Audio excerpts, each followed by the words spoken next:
Assalamualaikum dan salam sejahtera. Selari dengan tema Kita Bestari, TVET at KKDW Lestari, kami ingin memperkenalkan satu inovasi bahan binaan hijau iaitu Bamboo Fiber Interlocking Brick.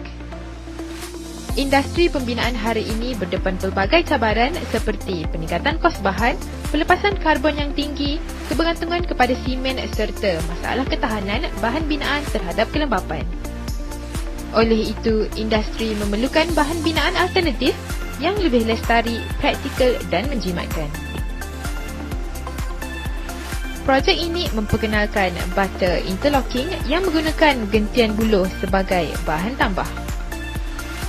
Gentian buluh dipilih kerana sifatnya yang ringan, mesra alam, boleh terurai secara semula jadi dan berkos rendah.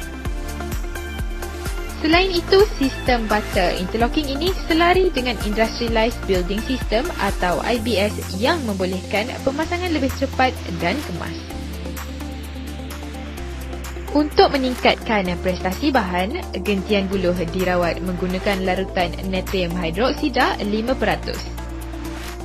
Rawatan ini membantu meningkatkan kekasaran permukaan gentian sekaligus memperbaiki lekatan antara gentian buluh dan simen serta meningkatkan kekuatan butter. Keberkesanan produk Bamboo Fiber Interlocking Brick dibuktikan melalui keputusan ujian makmal yang dijalankan secara sistematik. Berdasarkan ujian makmal, butter dengan 3% gentian buluh menunjukkan kekuatan mambatan yang lebih tinggi berbanding butter biasa. Selain itu, kadar serapan air yang direkodkan adalah di bawah 1.5%, menunjukkan ketahanan yang baik terhadap kelembapan dan sesuai dengan iklim Malaysia.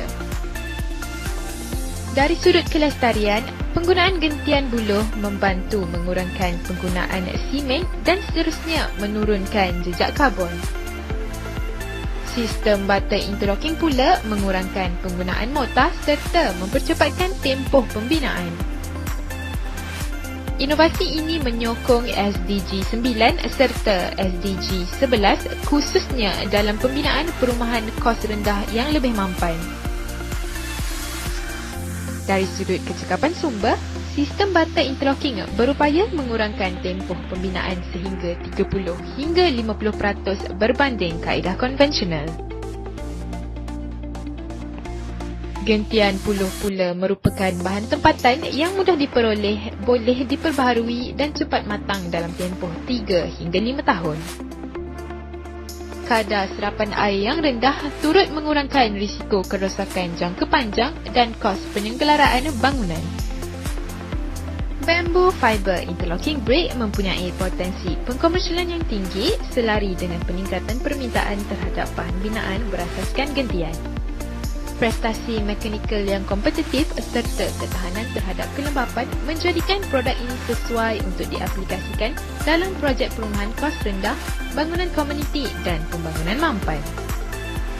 Secara keseluruhan, Bamboo Fiber Interlocking Brick membuktikan bahawa pendekatan TVET mampu melahirkan inovasi hijau yang berasaskan data, praktikal dan berdaya saing. Inovasi ini bukan sahaja menyokong kelestarian alam sekitar, malah berpotensi menyumbang kepada masa depan industri pembinaan yang lebih mampan.